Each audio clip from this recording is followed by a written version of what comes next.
In the winter of 1806, when frost sealed hedgerows and manors alike, London whispered of the Duke of Ashcombe's second marriage with a relish sharpened by pity.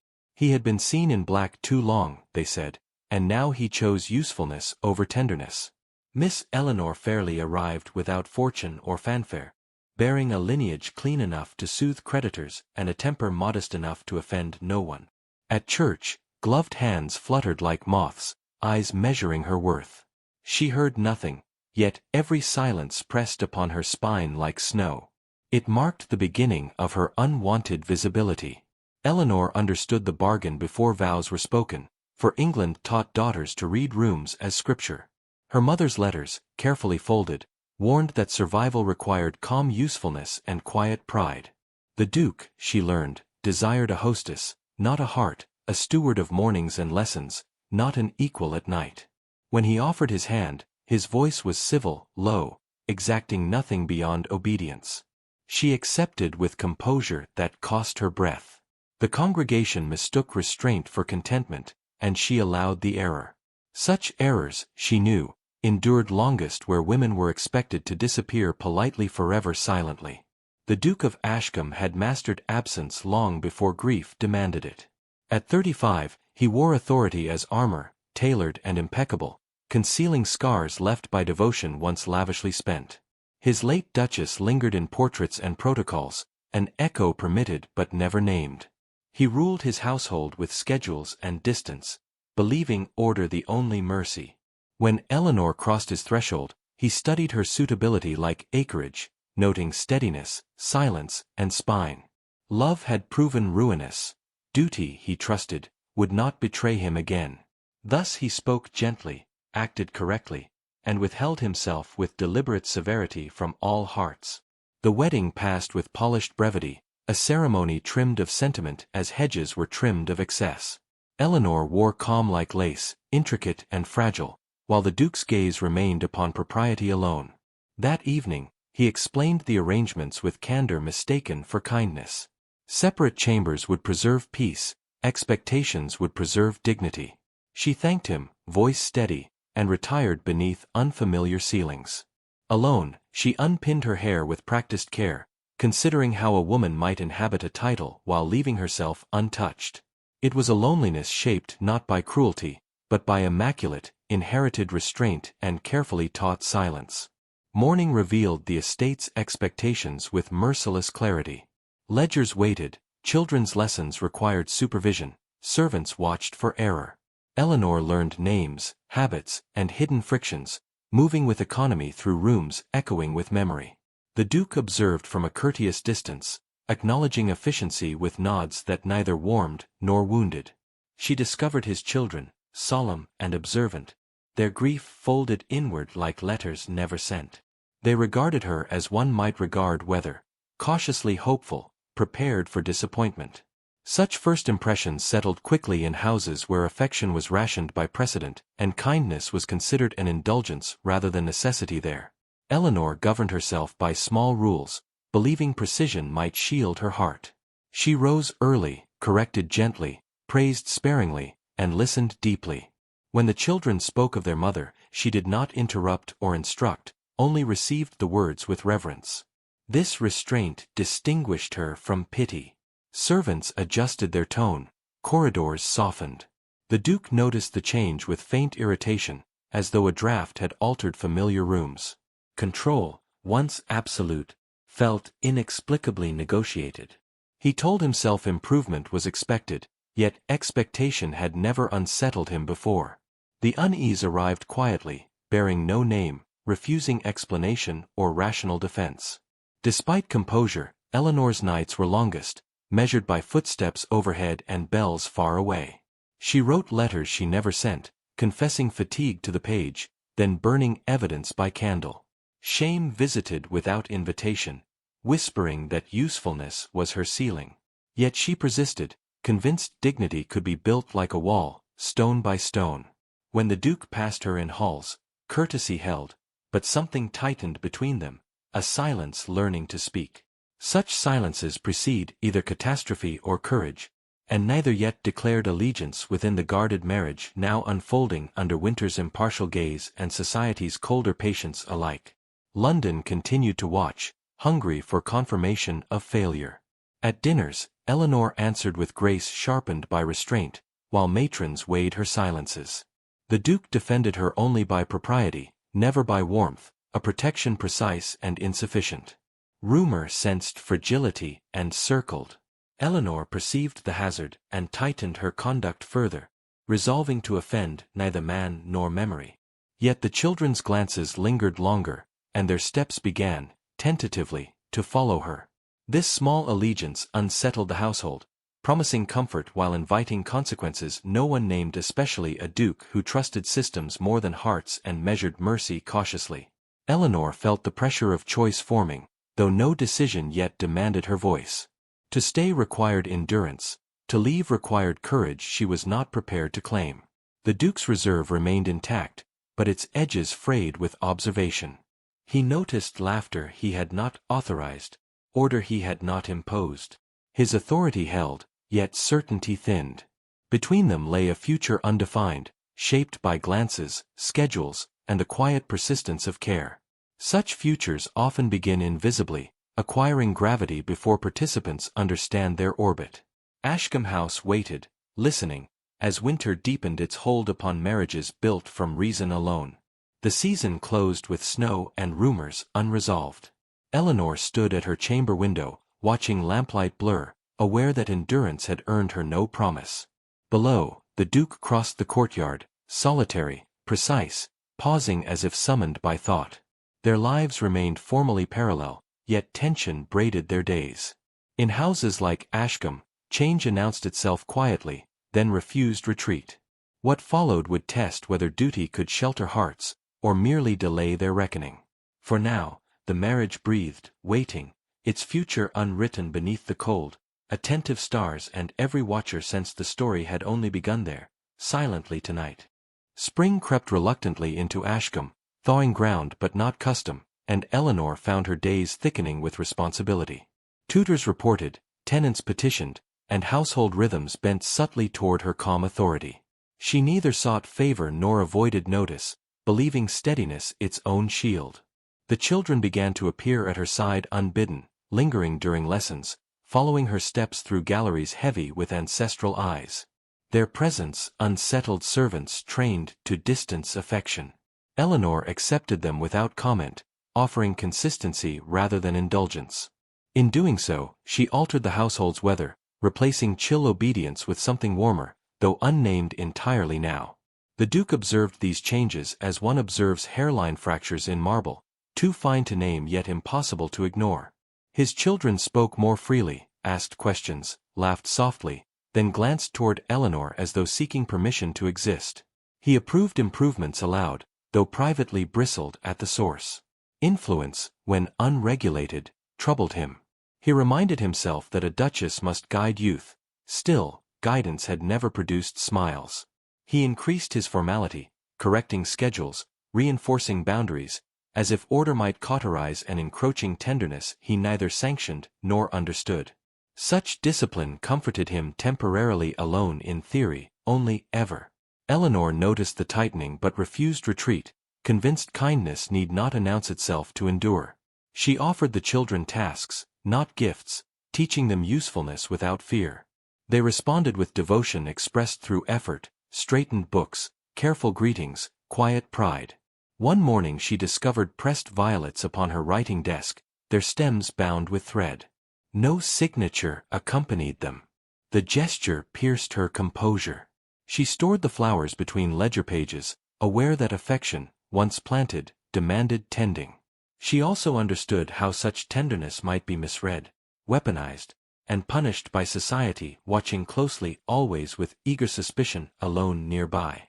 The household, long disciplined by absence, began betraying itself through sound. Footsteps hurried. Doors closed gently. The cook hummed. Such small rebellions unsettled visiting relatives, particularly the Duke's sister, whose assessments carried authority sharpened by proximity. She observed Eleanor's rapport with narrowed eyes and cool approval that felt provisional. Over tea she remarked upon boundaries, upon propriety, upon the danger of attachment. Eleanor received the warning with composed gratitude, recognizing threat beneath civility. That evening whispers traveled staircases, suggesting ambition, manipulation, and a calculated hold upon the heirs of Ashcombe that could end reputations swiftly if unchecked entirely soon thereafter. The Duke confronted rumor with restraint, neither defending nor condemning, a silence that injured Eleanor more sharply than rebuke. He summoned her to the morning room, sunlight exposing formality like bone. His questions were precise, impersonal, shaped to extract assurances. She answered with honesty measured and calm, refusing humiliation. When he reminded her of discretion, she agreed without submission. The exchange ended cordially, yet something fractured. Eleanor left knowing her virtue had been weighed and found potentially dangerous. The Duke remained, unsettled by the realization that his control now required vigilance rather than assumption to preserve order alone henceforth strictly. Despite scrutiny, Eleanor did not retreat from the children, though she refined her conduct to invisibility. She taught in open rooms, kept doors ajar, and ensured witnesses to every kindness. The children sensed the tension and responded with quiet solidarity, offering obedience sharpened by affection. Their loyalty, unspoken, bound them closer. Eleanor feared its cost. She considered requesting a return to her mother's house, imagining relief in anonymity. Yet each thought dissolved when she saw the children waiting, hopeful, having learned that constancy might finally be answered. That hope, once awakened, became an ethical burden she could not abandon lightly. The Duke watched this restraint with growing unease. Eleanor complied, yet the household's warmth did not recede. Instead, it sharpened into intention. He noticed his children standing straighter, speaking with confidence, grieving aloud. These were outcomes he desired, though not by her hand. His resentment blurred with gratitude, an unfamiliar pairing.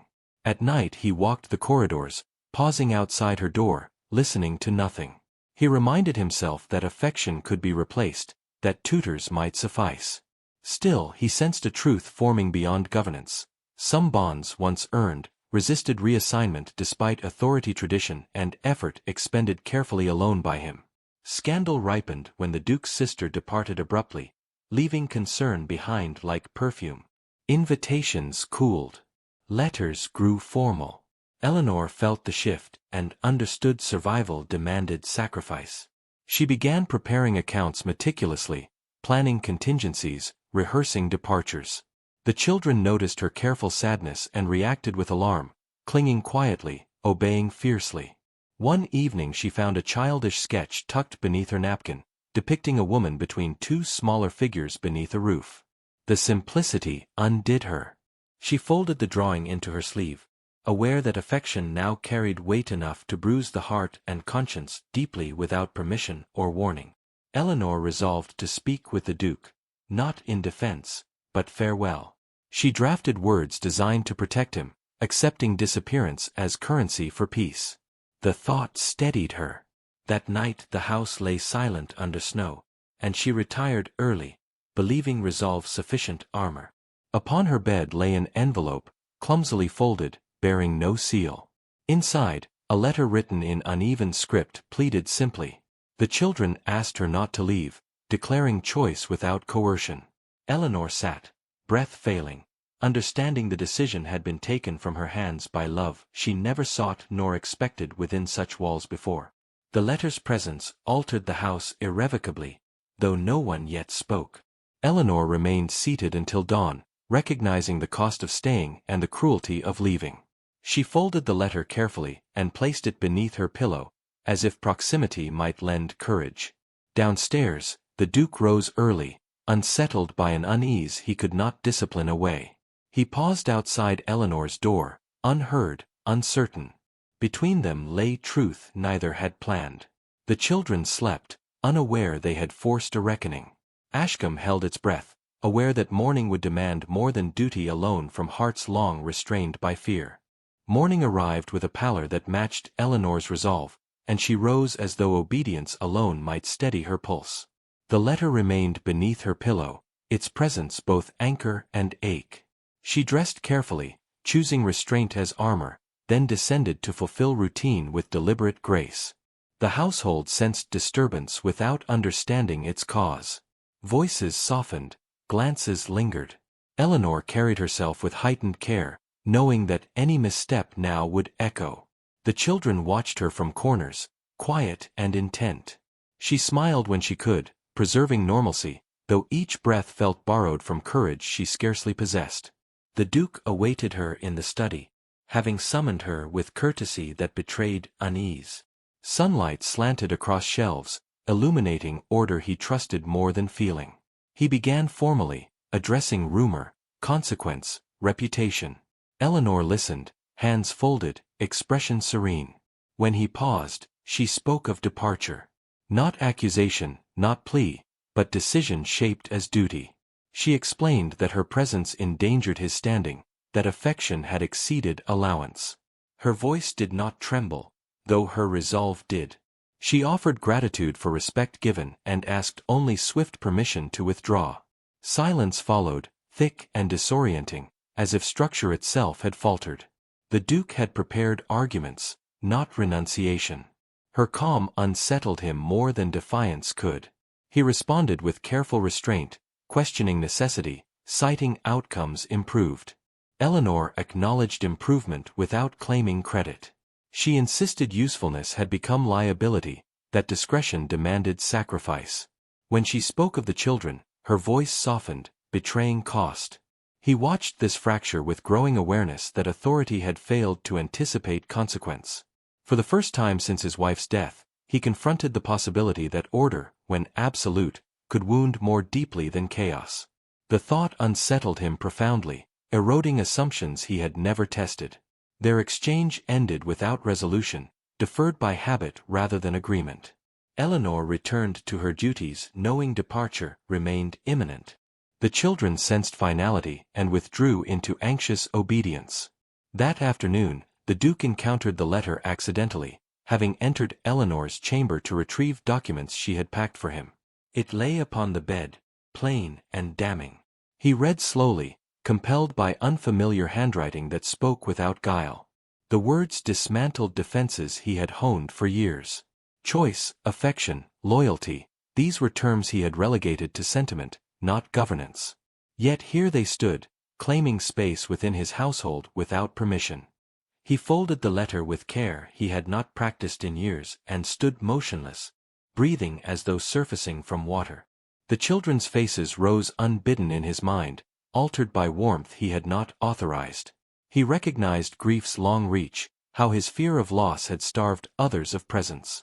The realization did not arrive as revelation but accumulation, each small kindness he had dismissed now returning as evidence.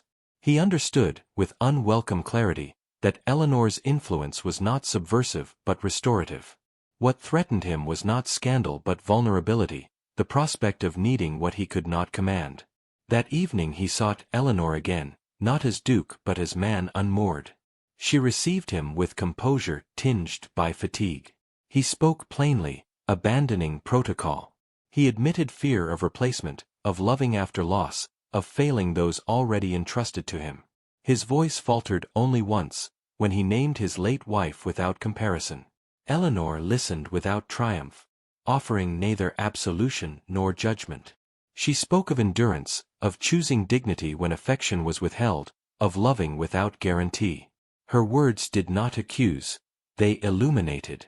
Between them, truth settled, altering the air with irreversible weight. The Duke asked whether she loved him. The question surprised them both. Eleanor considered honesty the final courtesy and answered carefully. She spoke of respect earned, of admiration grown, of affection constrained by circumstance. She did not claim passion nor deny possibility. The restraint moved him more than declaration might have.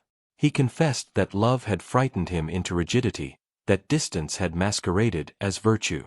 He did not promise romance, only presence. The offer, modest yet sincere, unsettled Eleanor. She had prepared to leave, not to renegotiate existence. The prospect demanded courage equal to departure, perhaps greater still. They agreed upon no immediate answer, recognizing that haste would dishonor what had been endured. Eleanor asked time to consider.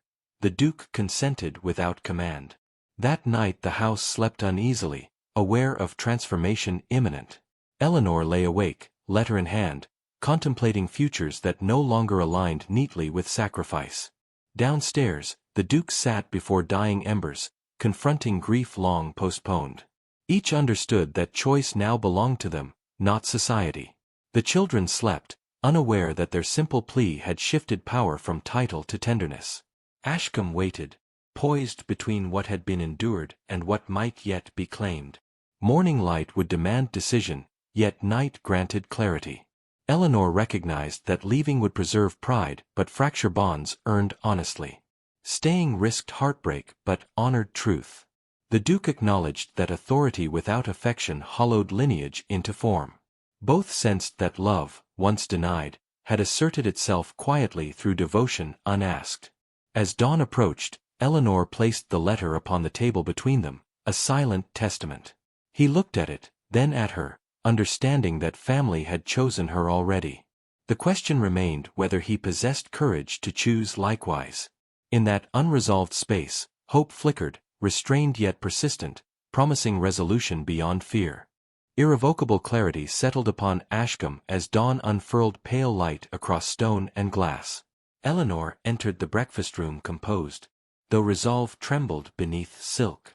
The Duke awaited her, standing rather than seated, a subtle concession betraying intent. He did not speak immediately, permitting silence to bear witness. When he did, his words were unadorned, relinquishing command. He acknowledged choice, confessed fear, and asked her to remain not as function but as family. Eleanor listened, weighing dignity against longing, knowing acceptance would alter her life beyond retreat, beyond safety, beyond the solitude she had mastered alone through years of restraint. She answered without haste, mindful that honesty must be shaped carefully to endure. Eleanor spoke of staying not from obligation, nor gratitude, but deliberate choice. She required partnership, truth, and emotional presence, refusing usefulness as currency. The Duke received these terms without negotiation, recognizing them as cost of love long deferred. He vowed patience, not perfection, promising effort rather than mastery. The restraint of his pledge persuaded her more than ardor. In that measured exchange, their marriage shifted from contract toward covenant, fragile yet intentional, sustained by mutual consent instead of fear or public performance, and inherited emotional silence broken. The children sensed change before it was announced, recognizing softness where rules once governed. At breakfast, they approached Eleanor openly, claiming her without glances of permission. The Duke observed, heart unsteady, then joined them, accepting inclusion with humility. No proclamations followed, only continuity reshaped. Lessons continued, meals shared, evenings warmed by conversation rather than distance. Eleanor found herself laughing without restraint, surprised by its ease. The Duke learned presence required vulnerability, not authority. Together they constructed a household defined less by lineage than care, discovering that stability flourishes where affection is permitted, practiced, and returned daily, intentionally, without reservation now. Society responded gradually, recalibrating its judgments as evidence replaced rumor. Invitations resumed cautiously, curiosity eclipsing condemnation. Eleanor moved through drawing rooms with renewed assurance, no longer bracing for erasure. The Duke defended her not with protocol alone, but with visible regard, a hand offered, a glance sustained. Such gestures spoke louder than declarations. Gossip shifted tone, grudgingly respectful. Within Ashcombe, servants adjusted, responding to warmth sanctioned from above. Authority softened, without diminishing. Eleanor recognized that dignity need not demand solitude, and the Duke learned leadership strengthened when compassion was neither hidden nor rationed within households shaped by grief and fear. Private moments deepened what public harmony suggested. The Duke and Eleanor spoke in evenings by firelight, exchanging histories previously guarded. He shared memories without embalming them, honoring loss without surrendering future. She revealed endurance learned through neglect, the discipline of invisibility. Their intimacy remained restrained, built from trust rather than impulse. When affection surfaced, it did so quietly, a hand offered, a name spoken gently. Eleanor discovered safety in being seen. The Duke learned love did not replace memory but expanded it, creating room for devotion shaped by choice rather than obligation and sustained through deliberate shared effort over time. The children flourished, no longer careful with grief. They spoke freely of their mother, her absence honored rather than feared. Eleanor encouraged remembrance without comparison, allowing love to multiply rather than divide. The Duke participated hesitantly, then fully, recognizing that healing required presence. Family rituals emerged, modest yet meaningful, breakfasts lingered, walks extended. Such changes reshaped legacy more profoundly than inheritance. Eleanor embraced motherhood without replacement, offering steadiness without erasure. The Duke witnessed devotion earned without coercion. Together they learned that family is chosen daily, affirmed through patience, humility, and acts of care sustained across ordinary time within enduring bonds. Eleanor reflected often upon the path she nearly abandoned, understanding sacrifice need not be synonymous with disappearance. Her dignity remained intact, strengthened by reciprocity. The Duke confronted lingering fear with practice rather than avoidance, choosing openness repeatedly. Their marriage matured quietly, absent spectacle, rich in intention. They navigated missteps with honesty, refusing retreat into silence. Love, once terrifying, became familiar through repetition. Eleanor trusted joy without apology. The Duke accepted happiness without guilt. In choosing one another, they redefined success beyond reputation, measuring worth through connection sustained against habit, history, and the long shadow of grief that once governed them. Years later, Ashcombe stood as testament to transformation achieved without rebellion. Its halls echoed with conversation rather than caution. Eleanor presided with grace neither ornamental nor invisible. The Duke ruled with authority tempered by empathy, his presence constant. Visitors remarked upon harmony without comprehending its cost. Eleanor remembered nights of doubt, letters burned, courage rationed. The Duke remembered solitude mistaken for strength. Together they preserved truth quietly, knowing love rarely announces itself loudly. It persists through daily regard, shared responsibility, and the courage to remain when leaving appears easier. Such endurance became their legacy, unremarked yet profound within living memory. The children, grown steadier, carried forward lessons learned through gentleness. They understood authority need not eclipse tenderness, nor grief prohibit joy. Eleanor guided without ownership, encouraging independence grounded in trust. The Duke watched with quiet pride, recognizing continuity restored. His lineage endured not merely through blood, but through example. Eleanor never forgot the letter that changed her fate, preserving it privately as reminder of choice bestowed.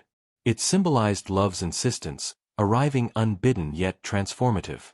From that moment, Ashcombe ceased being monument to loss, becoming instead a dwelling shaped by courage, compassion, and consent renewed daily through conscious mutual devotion alone.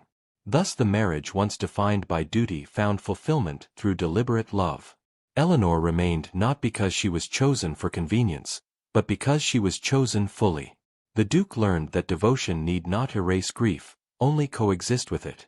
Their story concluded without spectacle, resolved in continuity rather than climax. Ashcombe endured as quiet proof that hearts disciplined by fear may yet soften. In choosing presence over protection, they claimed a future neither anticipated. Love arrived without command, stayed without coercion, and transformed lineage into family.